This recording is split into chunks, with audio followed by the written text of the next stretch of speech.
ಪತ್ರಕರ್ತೆ ಎದುರು ಸೋಲು ಕಂಡಿದ್ದ ದೇವೇಗೌಡರು. ನುಡಿಸಿರಿಯ ವಿಶೇಷ ಕಾರ್ಯಕ್ರಮಕ್ಕೆ ಸ್ವಾಗತ. ನಾನು ವೀರೇಶ್.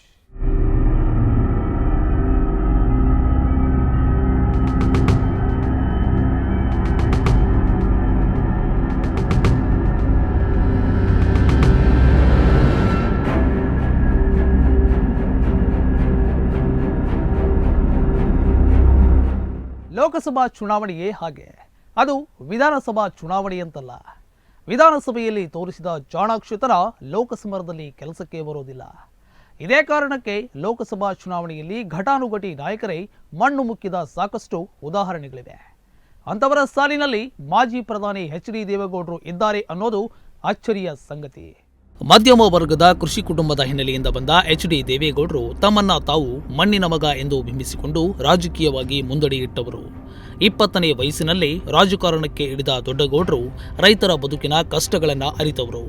ಸೌಲಭ್ಯ ವಂಚಿತರು ಹಾಗೂ ಸಮಾಜದ ದುರ್ಬಲ ವರ್ಗಗಳ ಒಳಿತಿಗಾಗಿ ತಾವೊಬ್ಬ ಹೋರಾಟಗಾರನಾಗುವುದಾಗಿ ಘೋಷಿಸಿಕೊಂಡೇ ರಾಜಕೀಯ ಶುರು ಮಾಡಿದವರು. ರಾಜಕೀಯಕ್ಕೆ ನಿವೃತ್ತಿಯ ವಯಸ್ಸಿಲ್ಲ. ಇಳಿ ವಯಸ್ಸಿನಲ್ಲೂ ಬಹುಜಾಣ್ಮೆಯ ರಾಜಕೀಯ ನಡೆಗಳನ್ನು ಲೆಕ್ಕಾಚಾರಗಳನ್ನು ಹಾಕಬಲ್ಲ ಚುರುಕುತನ ಉಳಿಸಿಕೊಂಡಿರುವ ಜೆಡಿಎಸ್ ವರಿಷ್ಠ ನಾಯಕ ಎಚ್.ಡಿ. ದೇವೇಗೌಡರು. ಆದರೆ ಇದೇ ದೇವೇಗೌಡರ ಲೆಕ್ಕಾಚಾರ 2004ರ ಲೋಕಸಭಾ ಚುನಾವಣೆಯಲ್ಲಿ ಉಲ್ಟಾ ಆಗಿತ್ತು.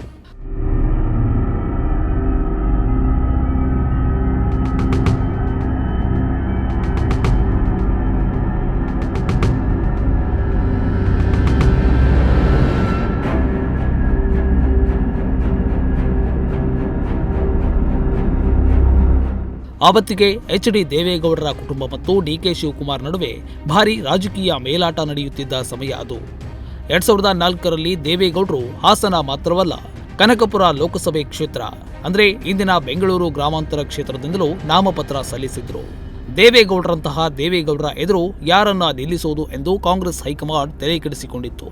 ಆಗ ಡಿ.ಕೆ. ಶಿವಕುಮಾರ್ ಕಾಂಗ್ರೆಸ್ ಹೈಕಮಾಂಡ್ ಮುಂದೆ ಅಚ್ಚರಿಯ ಹೆಸರೊಂದನ್ನ ಮುಂದಿಡ್ತಾರೆ. ಅವರೇ ತೇಜಸ್ವಿನಿ ಗೌಡ.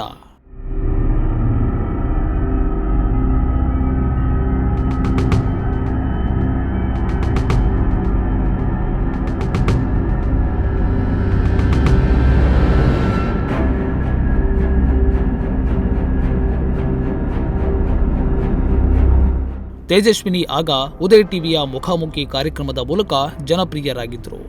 ಇದೆಲ್ಲದರ ಜೊತೆಗೆ ಮಹಿಳೆಯರಿಂದ ದೇವೇಗೌಡರಿಗೆ ಆಪತ್ತು ಎದುರಾಗಲಿದೆ ಎಂದು ಖ್ಯಾತ ಜ್ಯೋತಿಷಿಯೊಬ್ಬರು ಹೇಳಿದರು. ಇದೇ ಹಿನ್ನೆಲೆಯಲ್ಲಿ ತೇಜಸ್ವಿನಿ ಅವರನ್ನ ಚುನಾವಣೆಗೆ ನಿಲ್ಲಿಸಲಾಯಿತು ಎಂಬ ಮಾತು ಆವತ್ತಿಗೆ ರಾಜಕೀಯ ಪಡಸಾಲೆಯಲ್ಲಿ ಕೇಳಿಬಂದಿತ್ತು.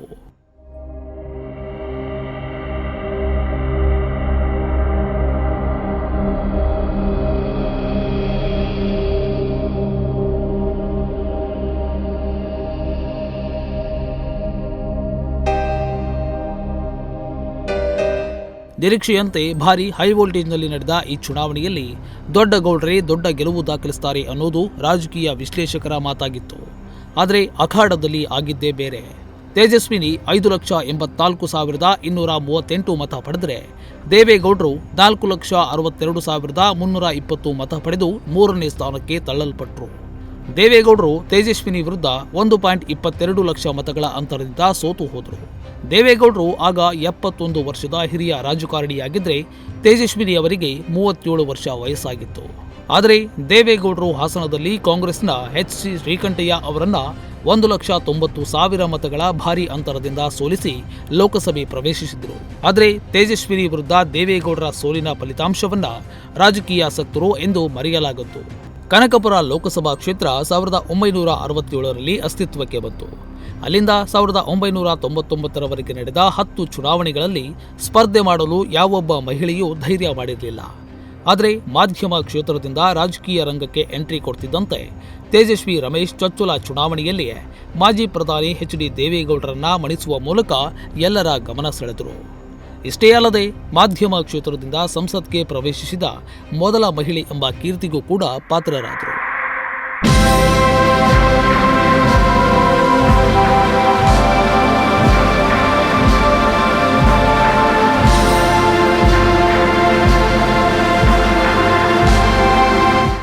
ಇದಾಗಿತ್ತು ಈ ಹೊತ್ತಿನ ವಿಶೇಷ.